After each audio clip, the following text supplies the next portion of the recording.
আপনারা আমার দিকে লক্ষ্য করুন। এই যে আমি সাদ আহমদ সাদি, ও ভাইয়েরা, আমি ছিলাম হিন্দু, আমি ছিলাম দাস। আমার সম্প্রদায়ের নাম ছিল দাস। বাবলু দাস ছিল আমার নাম। আমার বাবার নাম ছিল বীরেন্দ্র দাস। আমার দাদার নাম ছিল ডাক্তার রাধা বিনোদ দাস। হিন্দুর ঘরে আল্লাহ, মূর্তি পূজারীর ঘরে আল্লাহ জন্ম দিয়েছে।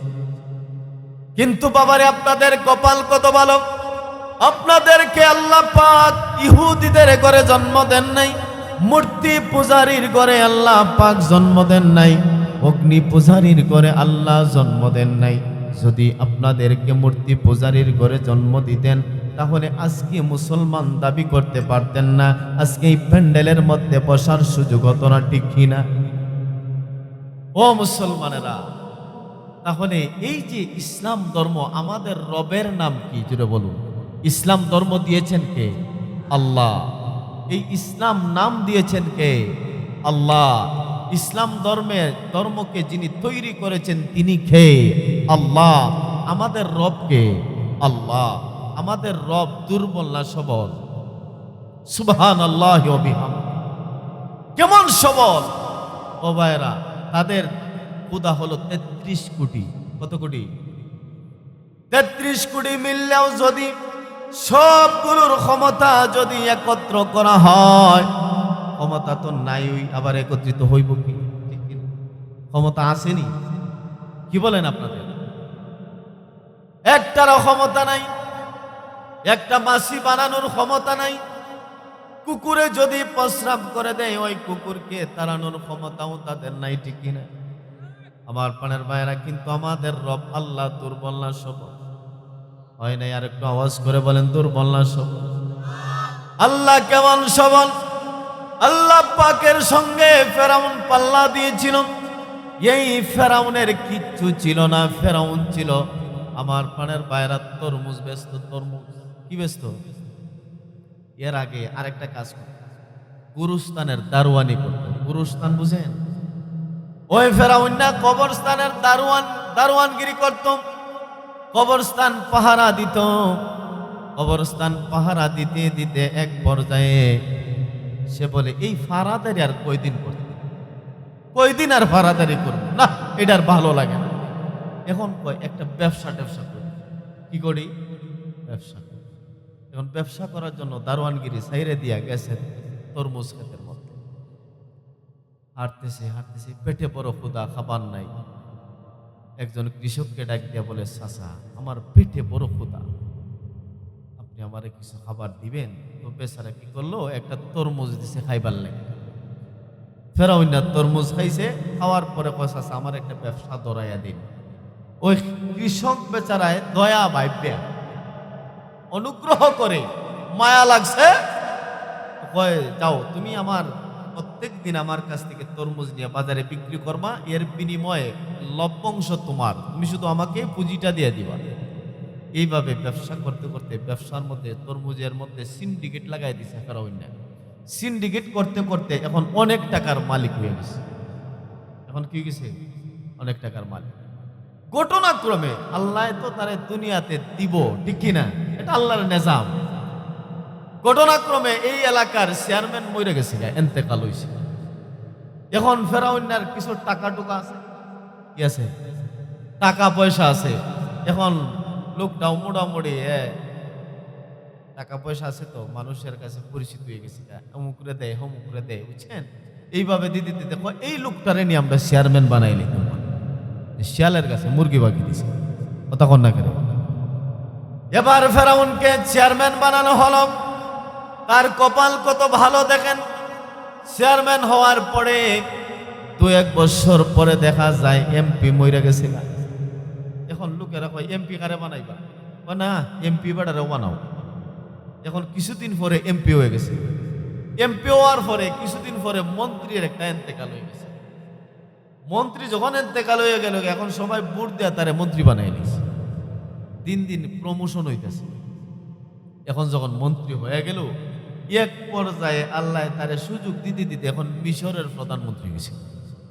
মিশরে কি হয়েছে? মিশরের প্রধানমন্ত্রী হওয়ার পরে এখন শয়তান, ইবলিশ শয়তানে কয়, পাইছে একটা সুযোগ। মিস্টার ফেরাউন, আপনি সব পাইছেন, কিন্তু একটা জিনিস এখনো পান নাই। হয় কিরে, এটা কি?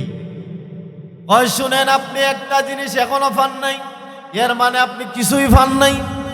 আম দিতেছে, একটা জিনিস পান নাই এর মানে আপনি কিছুই পান নাই। হয় কোনটা? হয় আপনাকে মানুষ সম্মান করেছিলেন কোথায়, আর এখন রাষ্ট্রপ্রধান হয়ে গেছেন, কিন্তু একটা জিনিস বড় শর্ট। হয় কি? হয় আপনি খোদা হইতারুন না। আপনি কি আল্লাহ জানা, আল্লাহ হইয়া জানে, যেরকম নাউজুবিল্লাহ। ও কথাটা তো মন্দ কইছিস না, কথাটা মন্দ কোস না, এটা চিন্তা ভাবনার বিষয়। এই, আমি যে খুদা হইতাম, খুদার তো কিছু কোয়ালিটি আছে, ঠিক কিনা?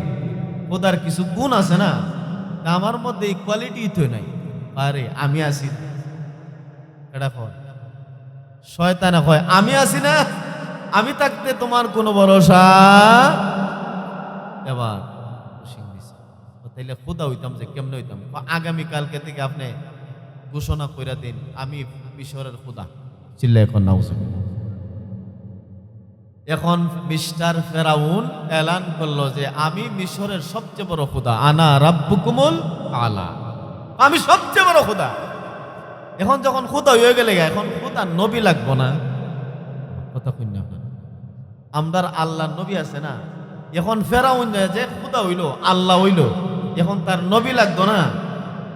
ফেরাউন ডাক দিয়া কয় আল্লাহর তো নবী আছে, কিন্তু আমি নবী পাবো কই? আমি নবী বানামু কারে? এখন মিস্টার ইবলিস ডাক দেয়া কয় কেরে, তুই কি আমার চোখে দেখছ? আমার চোখে দেখছ না? খানার করে আমার নবী বানাই তারস না? এটা ঠিকই কইছে, কারণ যেই দেশের মধ্যে ফেরাউনের মতো রব আল্লাহ হয়, এই জায়গার মধ্যে ওই দেশের মধ্যে ইবলিস শয়তানের মতো লোক ওই নবী হইবার দরকার, ঠিক কিনা? ঠিক কিনা জোরে কও মুসলমানেরা? এবার ফেরাউন হলো আল্লাহ, ফেরাউন খুদা, আর তার নবী হলো কেডা? মিস্টার ইবলিস। এখন ইবলিস শয়তান নবী, আর ফেরাউন হইল গিয়া খুদা। আল্লাহু আকবার। এই দেশের জনগণের অবস্থা যে কি আল্লাহই ভালো জানে। এখন দেখেন কি হয়। এখন জনগণ, যার রৌদ্র, প্রচন্ড রোদ, এমন রোদ ফসল জইলা সরকার হয়ে যাচ্ছে, কোনো বৃষ্টি নাই। এখন জনগণ বড় খেপছে। খোদা সাহেব, তুমি হইলাই আমাদের আল্লাহ, তুমি দাবি করছো তুমি মিশরের বড় খোদা, এখন আমাদের ফসলগুলো জলে পড়ে সরকার হয়ে যাচ্ছে, আমাদের ফসল নাই, পেটের মধ্যে খাবার নাই, আর তোমার আল্লাহ আল্লাহ ডাক। এখন মেঘের দরকার, বৃষ্টির দরকার, কিসের দরকার? ফেরাউন এবার টেনশনের মধ্যে পড়ে গেল, কি ব্যাপার, আমি বৃষ্টি কোথা থেকে দিব? এবার নবীর ডাক দিছে, নবী কইয়াম, এই নবী কই? নবী কাটা? ইবলিস।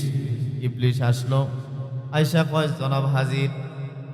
কি লেগে ডাকছে?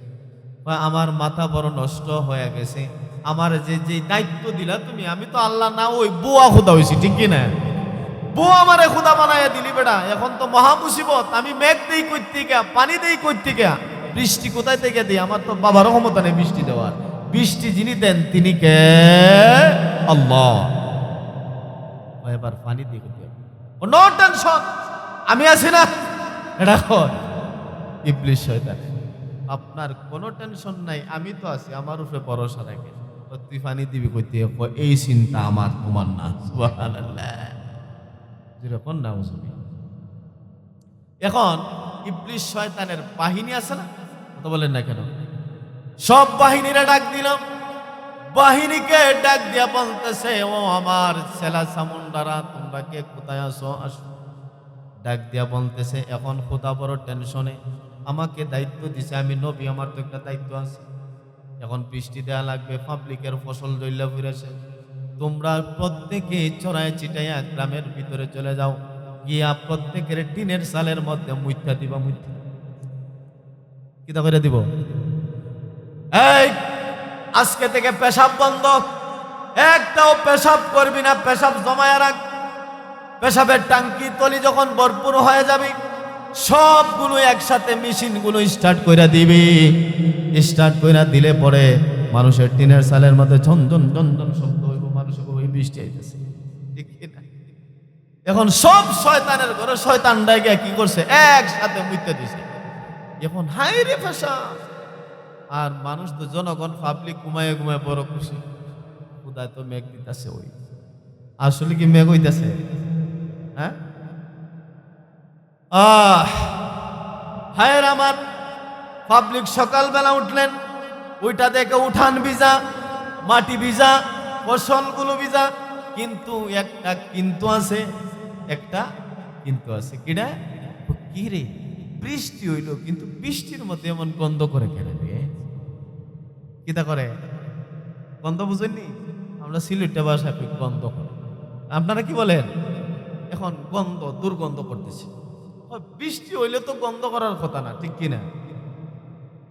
জনগণ তো টেনশন, হায় হায়। এখন যখন একদিন গেল, 2 দিন গেল, বৃষ্টি হইলে ফসল সতেজ হয়, ঠিক কিনা? এখন দেখা যায় অ্যাকশন না হইয়া রিঅ্যাকশন হইতেছে, ফসলগুলো জ্বললে পুইরা সরকার, নাউজুবিল্লাহ কইতেন না। এখন সবাই টেনশনের মধ্যে, প্রত্যেকেই আবার ফেরাউনের কাছে গেলেন। ও খোদা সাহেব, কি বৃষ্টি দিলাম, কেমন মেঘ দিলাম, যেই মেঘ হওয়ার কারণে আমাদের উপকার হওয়ার পরিবর্তে আরো ক্ষতি হইল, আমাদের ফসলগুলো জ্বল্লা ফুরা শেষ। কি মেঘ দিলেন? এবার ফেরেন না, তাই নাকি? হ্যাঁ, নবী কই? নবী কেডা? শয়তানরে ডাক দিছে, নবী আও এদিকে। নবী মিস্টার ইবলিশ আসছে। ও কি? ওই বেটা, কি মেঘ দিছস, কি বৃষ্টি দিছস, আমার পাবলিকের তো, আমার বান্দার আর ফসল সব শেষ। ওমা, আমি তো মেঘ দিছি, বৃষ্টি দিছি। ওই কি বৃষ্টি দিলি? মুত্যা দিছি, মুত্যা। নাউজুবিল্লাহ কইতেন না।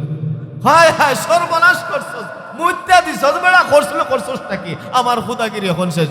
মুত্যা যে দিছে, এটির কপাল বড় বালা, এটির কপালে মুত হই থাকে। কারণ কি জানো নি? তোর মতো লোক যেই জায়গার মধ্যে ওই এই রাষ্ট্রের মধ্যে আল্লাহ, আমার মতো শয়তান ওই নবী, এরার কপালে মুত ছাড়ার কিচ্ছু নেই। আরো আসতে কোন, ঠিক কিনা? ভাইরা আমার, বেজার হচ্ছেন আপনারা যে? তাইলে আমাদের আল্লাহ দুর্বল না সবল? সুবহানাল্লাহ, আল্লাহু আকবার। ভাইরা আমার, আমি নিজেও 33 কোটি মূর্তির পূজা করতাম। এই ইসলাম কত সুন্দর! আমি আয়াতে কারিমা পড়েছি, ইসলাম ধর্ম সবচেয়ে সেরা ধর্ম। ইসলাম ধর্ম আল্লাহ পাকের কাছে মনোনীত ধর্ম, গ্রহণযোগ্য ধর্ম। জুড়ে বলুন ঠিক কিনা? ভাইরা আমার, এই ইসলাম ধর্ম শান্তির ধর্ম। কিভাবে দেখেন, আল্লাহ পাক দুর্বল না সবল? কেমন সবল? আল্লাহু আকবার। আমাদের আল্লাহ লিখতে গেলে 4টা অক্ষর লাগে রে বাবা। কয়টা অক্ষর? আমাদের আল্লাহ লিখতে গেলে 4 অক্ষর, আলিফ লাম লাম হা, ঠিক কিনা? আর ভগবান লিখতে গেলে বাংলা ডিকশনারি অনুযায়ী 4 অক্ষর, ভগবান, ঠিক কিনা? ভগবান। এখন আল্লাহ আর ভগবানে আমরা একটু ব্যাখ্যা নিব, রাজি আছেন ইনশাআল্লাহ? আল্লাহু লা ইলাহা ইল্লা হুয়াল হাইয়ুল কাইয়্যুম। আল্লাহু আকবার।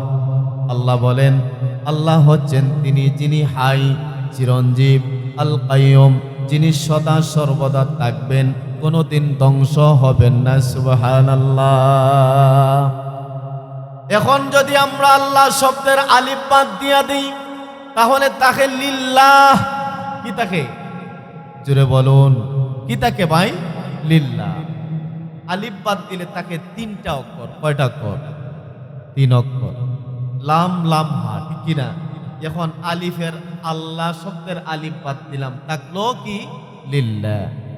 লিল্লাহি মুলকুস সামাওয়াতু ওয়া মা ফিল আরদ। সুবহানাল্লাহ। আল্লাহ হচ্ছেন তিনি যিনি আসমান বানিয়েছেন, জমিন বানিয়েছেন। এখন আমরা আল্লাহ শব্দের আলিফ বাদ দিয়েও আল্লাহর পরিচয় পাইছি, যিনি আকাশ বানাইছেন, জমিন বানাইছেন।